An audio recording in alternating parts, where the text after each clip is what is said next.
Hi, everyone, and welcome to the Neil Haley Show, Media Giant Effect, and also the Kim Sorrell Celebrity segment. I'm excited to welcome first my co-host, Kim Sorrell, author of Love Is. Kim, how are you? This is your favorite time of year, isn't it? The holidays. I love the holidays. I've got lots of grandkids and they're all coming over and I can't wait.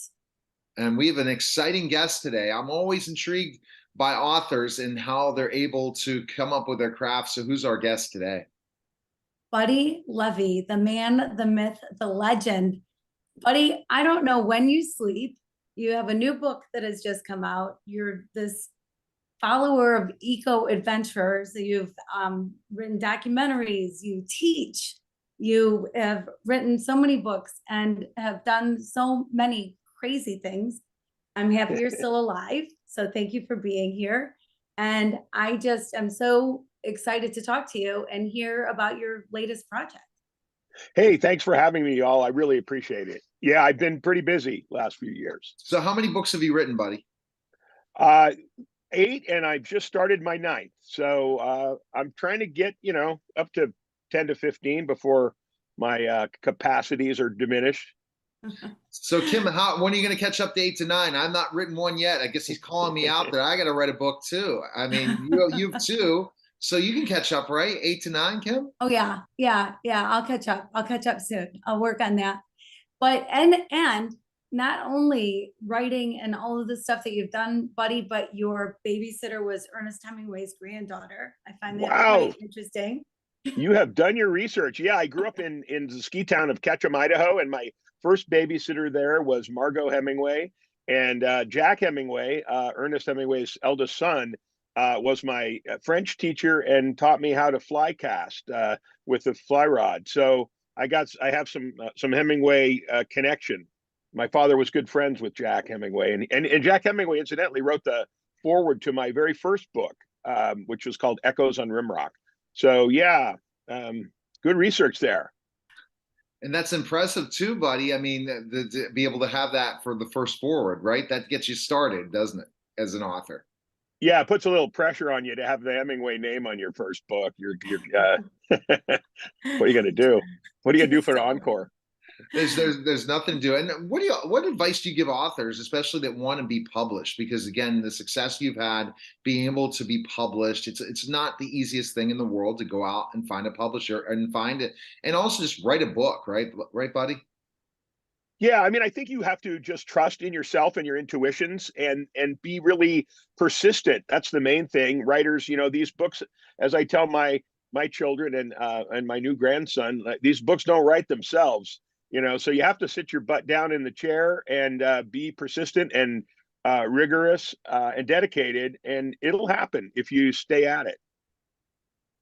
Yeah. So your latest book, Emperor of Ice and Stone, very interesting. The story of two men, really. And I love you're just such a gifted storyteller. And so I'd like to hear what the process was with that book and what you did. And, Sure. okay, thanks. Yeah, I really appreciate that. Yeah, I mean, this is it's a historical, true story of the 1913 Canadian Arctic expedition. And when I had written another book a couple years ago about the Arctic called Labyrinth of Ice, and when I found this story, I mean, it had everything. It has shipwreck and mutiny on the frozen polar seas, frostbite, starvation, survival, and grand adventure. And then there's heroism and cowardice too. And so when I saw that this story had pretty much everything I looked for, including a protagonist and an antagonist that are essentially a hero and a villain. They're more complicated than that, of course, but there is heroism and villainous behavior. I just thought I've got to try to tell this story in the best way that I can and make it a page turner. And I hope I've done that. My goal is to make a historical tale for which we already know the ending a page turner. And it's a challenge, but when you get it right, it sort of reads like a movie. And is that a goal for you? A movie for this? Absolutely. But Hollywood is sort of it's a tough nut to crack. I've had a number of my books have been optioned by big time players in the industry, and you know, it's really remarkable that anything ever gets made. You see so much on TV, and then having been on I was on a 2 seasons. I was on a History Channel television show myself, and you know, it's just really amazing that things get made. And some of my books really lend themselves to either a film or probably more so a limited series or docu-series. Yes, and this one in particular, but many of your books for sure should be movies. This one should definitely be a movie. I wouldn't be surprised if it actually happens. I know what you're saying, but it should happen. So adventure and history are your gigs, right? How did that happen for you, do you think? Wow, that's such a great question. You know, I think part of it has that I grew up in this ski town, like I mentioned, Sun Valley, Idaho, and also my father was an Olympic Nordic skier. He's a really unusual person. He grew up in Louisiana, but he ended up being a Nordic skier, and he competed in the '56 Winter Olympics. And so I was steeped in outdoor adventure from a very early age, and then I started following crazy adventure racers around the world back in the late '90s and early 2000s, including Mark Burnett, who had this show called the Eco Challenge. Mark Burnett, the man who created Survivor and The Apprentice. And I got really lucky, and I was able to travel around the world as a journalist covering these extreme adventure sports. And that's where I started to get really interested also in the historical stories, because I went to Greenland in 2003, and that's where I stumbled onto this this Arctic kind of Arctic historical narrative exploration, and I was just hooked, and I remain hooked. And now, buddy, I know you have an agent, and this is the point when you're talking about optioning for movies. Why don't you look at creating these as series? Because everyone, I think movies are dying in so many ways that it's going to be series on different shows, and people love this stuff. I mean, how many fans do you have from the History Channel when you did your show? Isn't it Oh man. amazing? It's crazy. It's great. It's a great built-in audience for selling a book, right? With all your history fans that you've developed. So why don't they become series? Remember, History Channel used to have Viking on that was really good. That was a Oh man.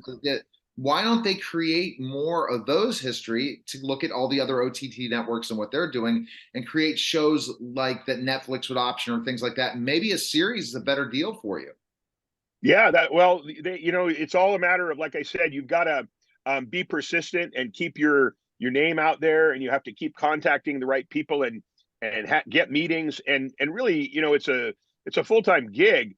So I have to balance that with I'm already writing the next book. Actually, I'm doing another amazing adventure about the first blimps or airships to try to fly to the North Pole in 1905.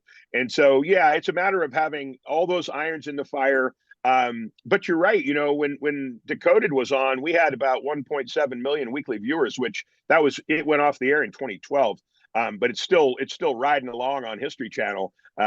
And you know, it's just a matter of being, like I say, you have to be really dogged about it, and keep people apprised that you're working on stuff, and keep your name out there.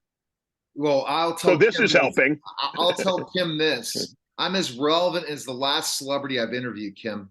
That's the truth. Okay. And that's where my list, and now add Buddy to that list, and add Buddy to the list for you too, Kim, because that's the thing. And people have to understand that we have to constantly stay out there, because even if we had these accomplishments, like Buddy's have his books and the other thing, it's the next day of promotion when you're in this grind. And Kim, you're on this grind as well. I am on this grind, that's for sure, trying to write books and get them out there, and write messages that you want to change the world. And I think you're on that same page, Buddy. Like, the stories that you tell, there's stories that can have great impact on people's lives. Yeah, I mean, I think that's important too, is to have a great deal of passion about the stories. I love that you use the word grind. I talk about that with my son, who is an aspiring writer, and I always say it's about the grind. I mean, you have to, you know, you have to churn it out, and there's going to be days that aren't great, and you have to just keep at it. But also picking stories that resonate with you personally.